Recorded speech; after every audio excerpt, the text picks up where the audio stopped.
there, Griff Hamlin here from Blues Guitar Unleashed. Welcome. Thanks for joining me. In today's video, I'm going to kind of build upon something I did in a previous video where I showed you some blues moves.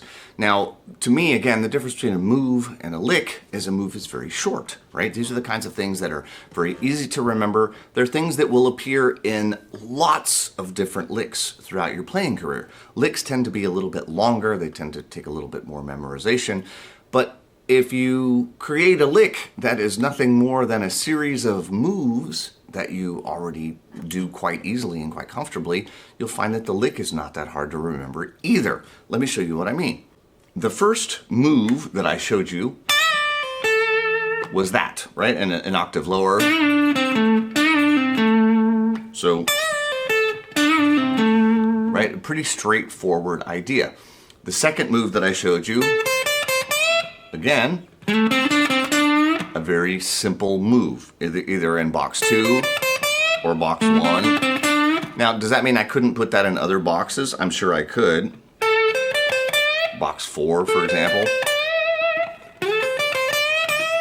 I'm sure I could put it in lots of places, but these were the two that just sort of stuck out to me. And then finally, we had a sort of a box 1 specific.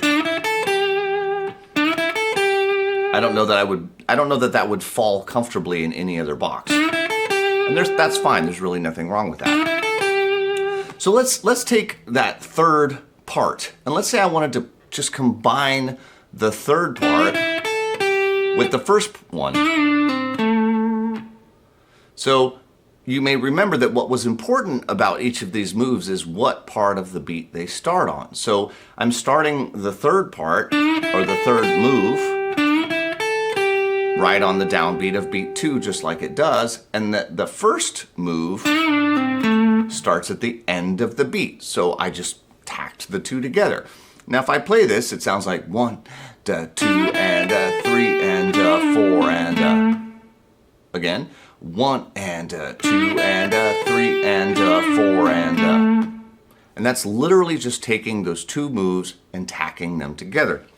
If I turn on my little jam track, 3, 4, 1, and 2, and 3, and 4, and 1, right? Nothing else. 4, 1, and 2, and 3, 4. Now, the beat that I'm actually on, okay, whether it's beat 1, it's beat 2, it's beat 3, that starts to become a little bit more relevant when we have a longer phrase. We've created this longer phrase out of two moves that we should very comfortably have. But nonetheless, as I start to have 2 or 3 or 4 of these stuck together, the actual beat that we start on is going to become more relevant. So I'm going to keep it here on beat 2. I'm not going to go changing it around. I could say 1, 2, 3, and 4. Right? I could do it there. I could put it right on beat 4, 2, 3, and 4, and 1, 2. That might sound really nice, and you can absolutely go through the options. Just understand that as you go through those options, as you get longer and longer ideas, you might not love it as much. Okay? Now, what I don't like about this is there's a little pause right here, right? I have all triplet eighth notes except for that, the end of the first move, or well, it's really the third move. So what if I wanted to make that middle thing also be a triplet group? Well, to get from here to here, there's one scale tone in the middle. So how about if I add that middle scale tone? And now I have something that, to me, flows a little nicer. 1, and 2, and 3, and 4, and now I have something that I like, those nice, consistent, flowing triplets. Now, would I want to do much more than this? Probably not. Like at some point, yes, you're going to want to have to play with the rhythm a little bit and have something different. So you might prefer it the way I had it before, where there was that little extra hang on that G. But again, if I put this over a track, 3, 4, 1, and 2, and 3, and 4, and that's a really nice sounding lick. 1, and 2, and 3. right? And I could, of course, add things to go with it, and we're going to add things to go with it. But notice how just taking two simple moves, I stuck one note in the middle. You didn't have to, but I did because I thought it was cool. I have now a very traditional, authentic sounding blues lick that sounds really, really good and should pretty much just fall out of your fingers. If you did what I suggested yesterday or recently, if you did that and you really, really took the time with each of those moves and you really got them under your fingers, this is a no-brainer. You may not have had enough time for that yet, and that's okay, because you really do have to take time with each of the moves before they're just gonna fall out of your fingers. But that is what you want, okay? Now, what if I take what I have so far and I'm gonna tack on, let's say I've used the third move, I've used the first move. What if I add on the last move, or it'd be the second move that I taught you before. 1, 2. Okay, well that leaves a gap. 1 and 2 and 3 and 4 and 1 and 2 and 3 and 4 and. Now you might be okay with the gap. That's fine. It does sort of, mix up the rhythm a little bit, and maybe that rest there is fine, and maybe you like that, and maybe you want to go with it. But again, if I wanted to, I could just add in a scale tone in place of that 8th note rest. In this case, I'll just go back to the C, to the flatted third. So I have my third move. I'm going to add a scale tone, the E there, the 5th fret of the 2nd string. My first move, then go back to the C, the flatted third, for beat 1, and then the second move. 2 and 3. Okay, so let's put that all together. 1 and 2 and 3 and 4 and 1 and 2 and 3. Now, if you're really on the ball, you'll notice that this ends with the same bend that it starts with. So what's to stop me from going 1 and 2 and 3 and 4 and 1 and 2 and 3 and 4 and... Like, I could literally play the same lick over and over again. It would probably sound really cool.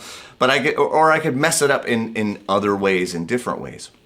But notice that we literally have 3 moves, right? There's 3 moves here that, assuming that you have them down, they're just kind of rolling out of your fingers. I literally added 2 notes from the scale close by where we happen to be. That's all I did. And I created this big, massive lick. So a lot of times this is how these big, massive licks are created. Now, I want to make it clear that, we're doing this, we're kind of breaking down this process, right? Very, very slowly, and we're methodically thinking about it. And, you might, if you have a few of these kinds of little moves like that, you might actually have to write it down. You might have to really sort of plan it out to create these licks. As you get more comfortable with it, I can promise you that won't be the case, and you can do it on the fly. It's probably not there yet, and that's okay. If you're just getting started, I'm sure it's not there yet, but that's all right. Let's put this over my little track. 2, 3, 4, 1, 2.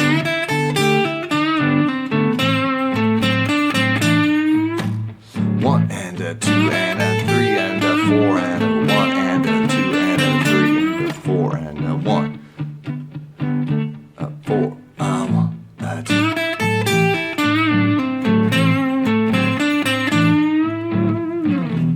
And you can hear it works great over any position within the chord progression.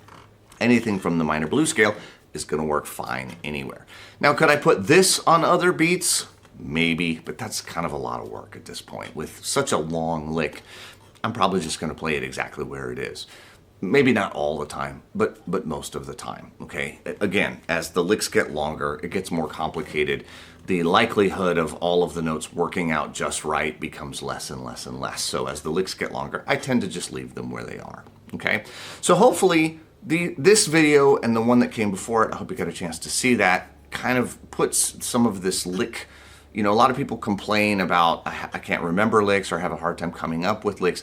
And I think a lot of times it's because, when you're trying to learn a lick, a lot of times there's, 2 or 3 or 4 moves within that lick that are very common that you may not realize are so common, and you may not have gotten them under your fingers yet. And if you don't have those smaller words within the larger phrase, it's a lot to chew on. So work on these. Get these down. Get the moves down. Whether or not you ever get this lick down is really not important. Get these moves down, and you can absolutely create this lick on your own, or any one, similar to it. There's gobs of options out there. Okay. So as always, I will invite you to share this video with guitar playing friends. If you have some that you think they'd get something out of this video, please share it with them. And hope you've enjoyed it. I kind of enjoyed putting these together for you these last couple of days. So hopefully you have enjoyed learning from it as much as I enjoyed making it. And as always, I'm Griff Hamlin from Blues Guitar Unleashed, and I'll talk to you soon. Bye-bye.